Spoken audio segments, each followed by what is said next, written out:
Next talking point, make sure you guys smash that like button. It's your boy BT, Brendan Taylor with Pops. This is the untouchable True School Sports Empire. This is True School After Dark. Listen, so if Vergil Ortiz is not going to fight Jaron Ennis, okay, I feel like, you know what? A power move here would be to go explore the opportunity to fight Bakhram Murtazaliev, who is the IBF champion. Now, it is worth knowing. I know Bakhram has a fight tentatively in place. I mean, they've said it's done, but I haven't seen the official fight poster. So, in my opinion, it's not fully done until I see the poster. But I do think whether it be, you know, I think Vergil and Team Garcia and all parties involved, if they're not going to fight Boots, if they really want to marinate this fight, then you know what, marinate the shit properly. You know, if you're gonna put it on the grill, put the right seasonings on it, put the adobo on it. Would you say on Vergil's side, because I've been criticizing Boots about ducking, right? If, let's say hypothetically, like you just said, the third time Vergil gets offered the fight with Bakhram, right? And he turns that down, will you consider that 3 ducks in a row on his side? On Vergil, he didn't win the 5 sides. Who had the belt and the champion?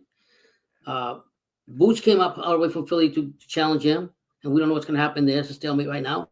And then he calls Spence, but if Bakhram was offered, do you think they will avoid that fight in Vergil and Bakhram? Yeah. Oh, well, look, you're asking the right questions, Pop. You're asking the right questions. So look, this is Egis Klimas. This is what this was actually yesterday. So, you know, this is a picture of the DAZN Boxing posted this picture of Vergil. In the picture, it's just reaction to Vergil. You know, beating up on Lubin and Vergil fighting Boots, and it's got all these different fighters and, you know, people in the boxing world, right? Yeah. And so Egis Klimas responds to it, and Egis Klimas, you know, a steam manager, been in the game a long time. He's also happens to be the manager of Bakhram Murtazaliev, right? So he says, "How about Bakhram Murtazaliev? No one wants to fight him or even to mention Bakhram's name," which is true. You don't often hear his name. You don't often. Is he just on a tough Russian or something? What's people scared his style or something? He's just is he like a better beer that nobody wants because he? Yeah. Okay. I wouldn't say like so. No, not the same style. He's not. Like, no. He's not as good as like. But he's not as good as Better BF. No, but I'm saying. But he's got the mentality. Some of the same attributes, and he don't really speak English like that. And if he does, it's not a lot. He can box. But he got a nice power jab. He's strong as shit, and the money he would get fighting it would be. It's just, you know, the business of the sport, right? But it's to a point where, like, even with Lubin, right? Lubin could have fought Murtazaliev. Yeah. Lubin chose to fight Vergil, right? Right.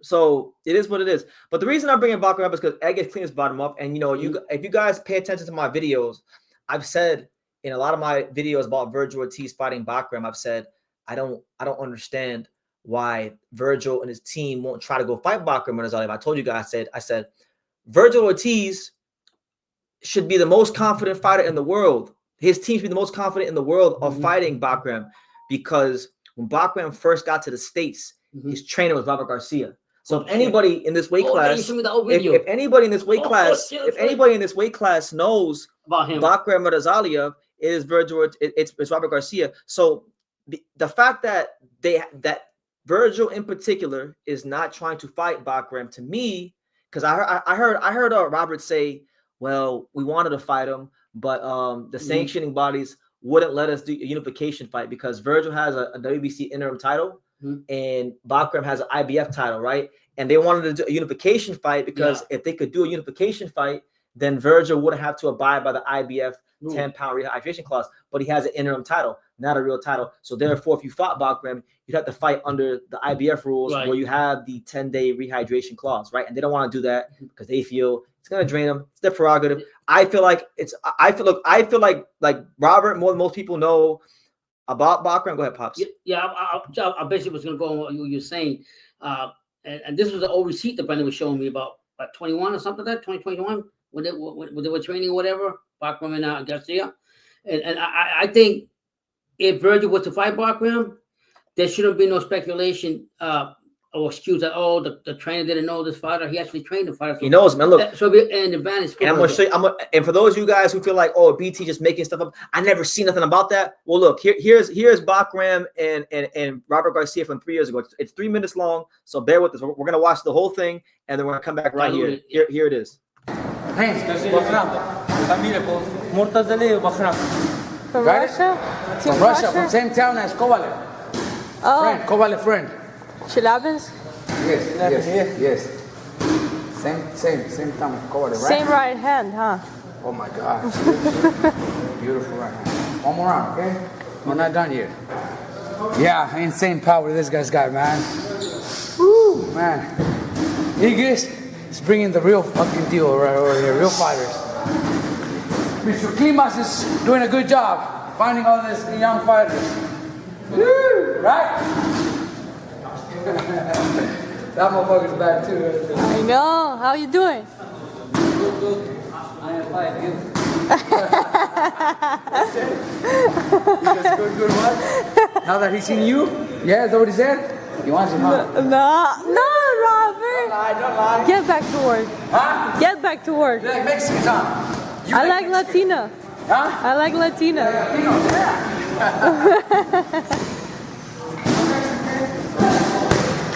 How you doing?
All right, so you guys see it. So now that we got that established, now that you guys have seen what I'm talking about, that's in 2016. That's almost 10 years ago.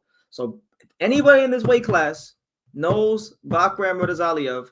It is Robert Garcia. What did he say in that clip? He said this motherfucker's the real deal. Yeah. You know, he talked and then he mentioned Egis Clements and he was like, hey, Good manager.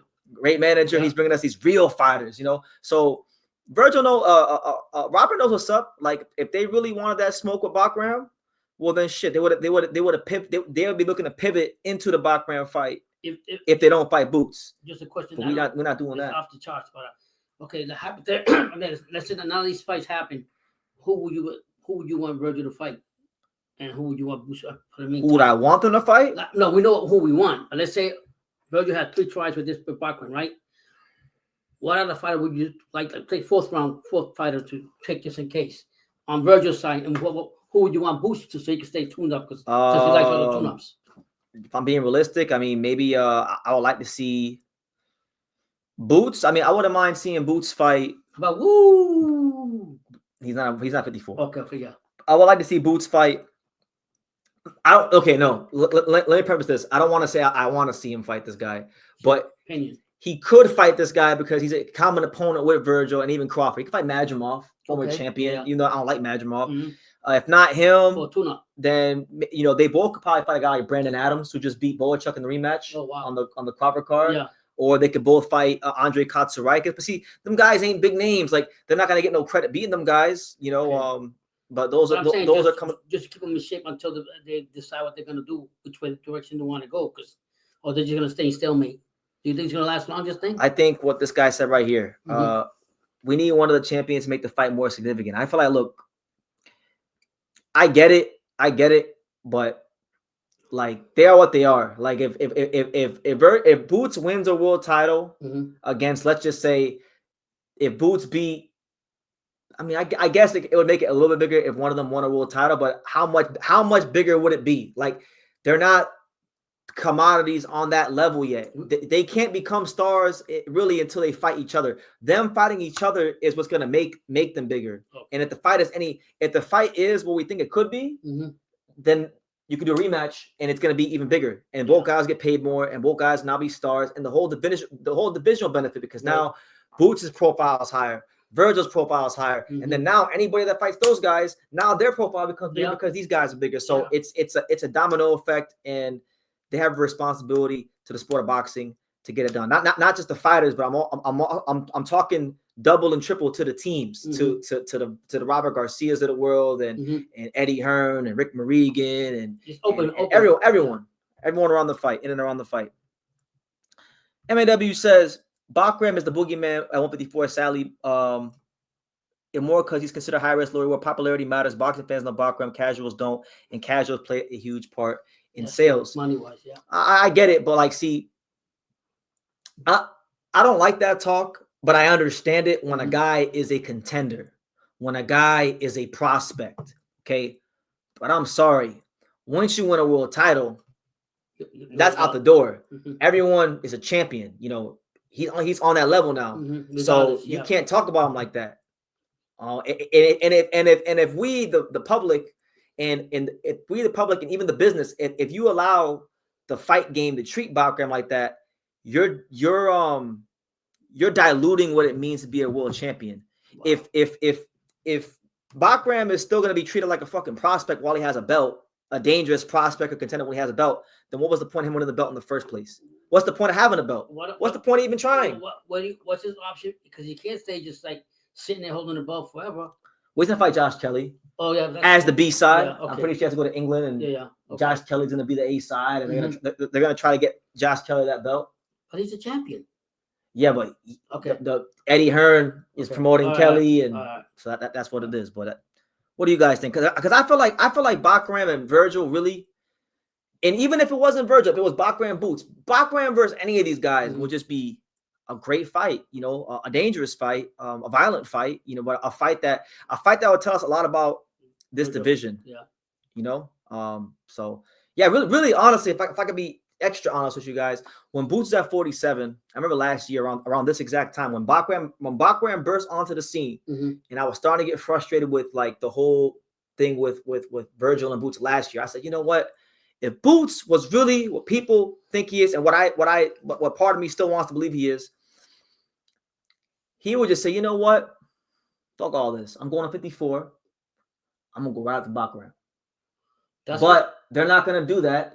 Because people are not stupid.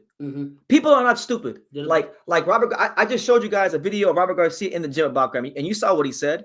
He said, damn, this guy's a bad motherfucker. He's the real deal. Edgar Kleeman's doing a great job finding these real fighters. You know what I'm saying? So Robert knows, and Robert isn't just a trainer. Robert's also a manager. Right. Also, so he knows. Right. He knows. You know what time it is. That's why they ain't talking about no damn Bakhram.